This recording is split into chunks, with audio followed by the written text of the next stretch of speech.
মুখ বদলালেও চাঁদাবাজি থামেনি পরিবহনে, ঢাকাতেই দিনে আদায় 2 কোটির বেশি। মুখ বদলালেও চাঁদাবাজি থামেনি পরিবহনে, ঢাকাতেই দিনে আদায় 2 কোটির বেশি। প্রিয় দর্শক, এটি আজকের বিবিসি বাংলার একটি হেডলাইন। আজ 25শে মার্চ, বিবিসি বাংলার হেডলাইন এটি।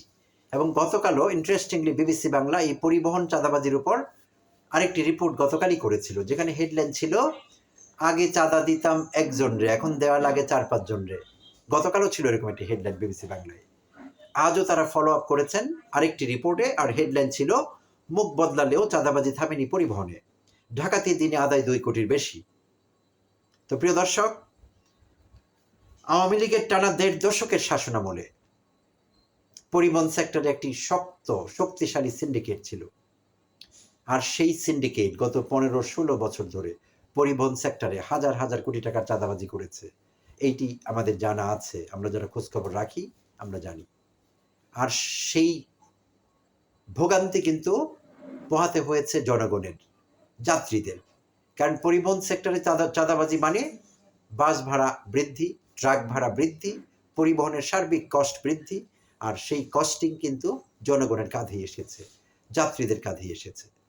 আর চাঁদাবাজি করে কিছু নেতা, কিছু আওয়ামী লীগ হাইআপস হাজার হাজার কোটি টাকার মালিক হয়েছে, এইটি আমাদের জানা আছে। কিন্তু গত 5 আগস্ট পট পরিবর্তনের পর ওই জায়গাগুলো এখনো সেই একইভাবে রয়ে গিয়েছে। পরিবহন সেক্টরে যেই খাতে চাঁদাবাজি হতো প্রত্যেকটি খাত বিদ্যমান আছে, মুখ বদল হয়েছে, যেমনটি হেডলাইনে বলা হয়েছে। এখন শুধু নেতা বদলেছে, আওয়ামী লীগের আর কেউ নেই মাঠে, তারা সবাই পালিয়েছে।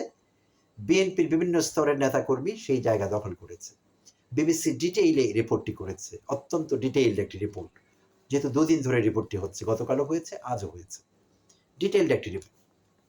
তো সেখানে কিছু সংগঠনের আওতায় চাঁদাবাজিগুলো হয়ে থাকে। পরিবহন সেক্টরে কিছু সংগঠন আছে, কিছু সমিতি আছে, সেগুলোর আওতায় কিন্তু এই চাঁদাবাজিগুলো হয়ে থাকে।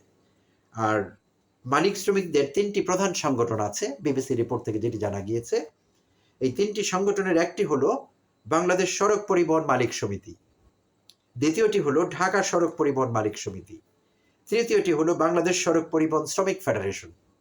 এই 3টি সংগঠন মিলে ঢাকা সহ সারা বাংলাদেশে হাজার হাজার কোটি টাকার চাঁদাবাজি করেছে এবং এখনো করছে, ভিন্ন আদলে, বাট চাঁদাবাজি বহাল আছে। তো পেছনে ফিরে তাকালে দেখা যাচ্ছে ঢাকা সহ সারা দেশের মালিক সমিতির নিয়ন্ত্রণ করতেন আওয়ামী আমলে আওয়ামী লীগের দক্ষিণ অঞ্চলের নেতা খন্দকার এনায়েতুল্লাহ।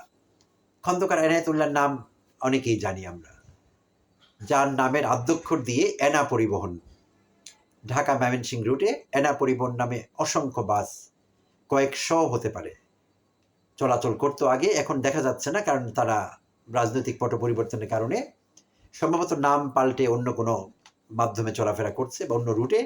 বাট এনা পরিবহন নামে ঢাকা ময়মনসিংহ রুটে বাসগুলো আর চলতে পারছে না।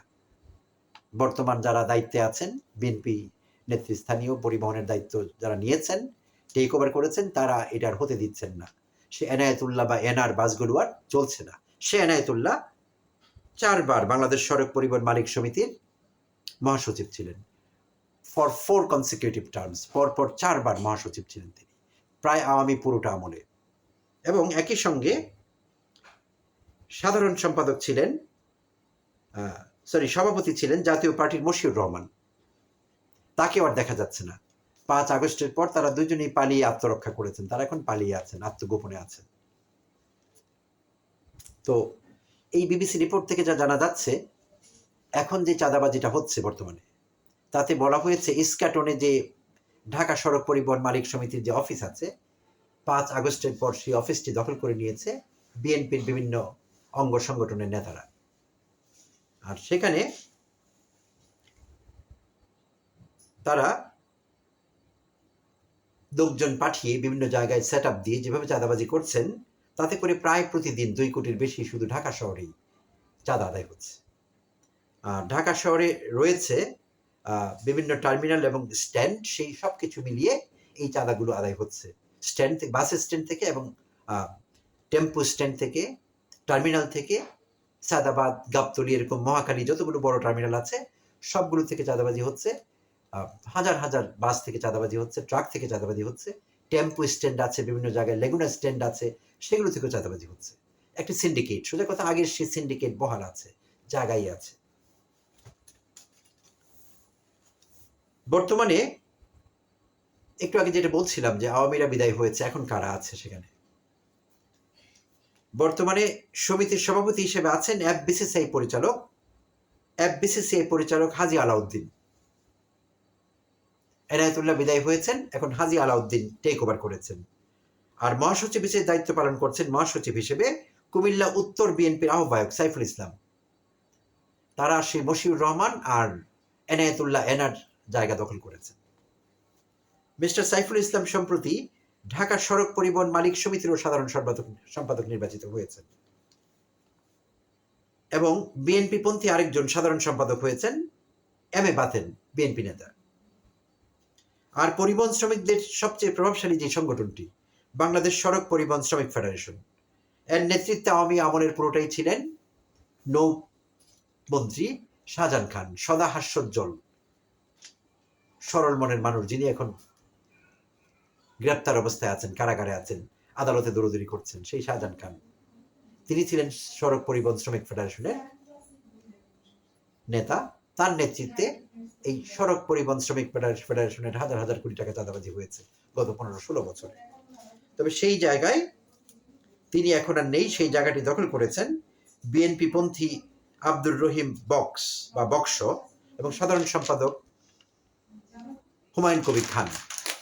এই শ্রমিক ফেডারেশনের জায়গাটি তারা দুজন দখল করেছে। আর এই দখলবাজদের মাধ্যমে হাজার হাজার কোটি টাকার চাঁদাবাজি এখনো চলছে। আর টিআইবি ডক্টর ইফতেখারুজ্জামান জানিয়েছেন যে এই চাঁদাবাজির ফলাফল জনগণের উপর যাচ্ছে, সরাসরি যাত্রীদের উপর যাচ্ছে।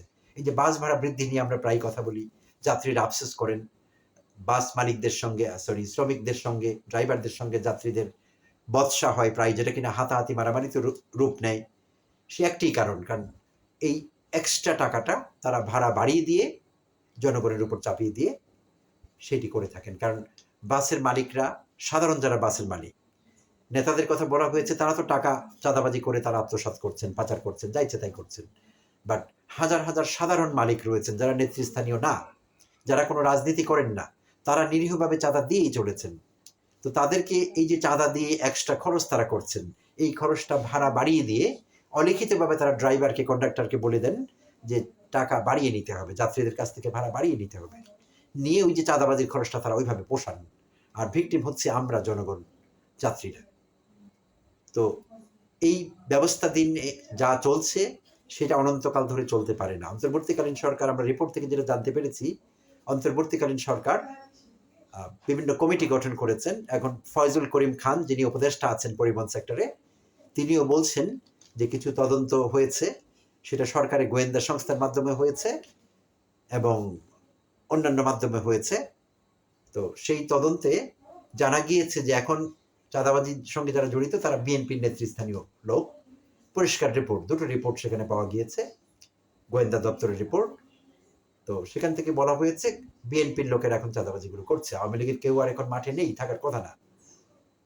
তো এখন কথা হলো, রিপোর্ট তো আমরা পেয়েছি, অ্যাকশনের ব্যাপারে কি হতে পারে, কি হচ্ছে, কোনো দৃশ্যমান অ্যাকশন কিন্তু আমরা দেখতে পাচ্ছি না। আর কেন পাচ্ছি না? অন্তর্বর্তীকালীন সরকার রিপোর্ট তৈরি করেছে, প্রতিবেদন দিয়েছে গোয়েন্দা সংস্থা, সেটার বিরুদ্ধে যেভাবে ড্রাস্টিক অ্যাকশন হওয়ার কথা ছিল, সেই অ্যাকশনটি কিন্তু আমরা দেখছি না। তো আমরা আশা করছি যে শুধু রিপোর্টেই যাতে বিষয়টি সীমাবদ্ধ না থাকে, আমরা ড্রাস্টিক মেজার দেখতে চাই।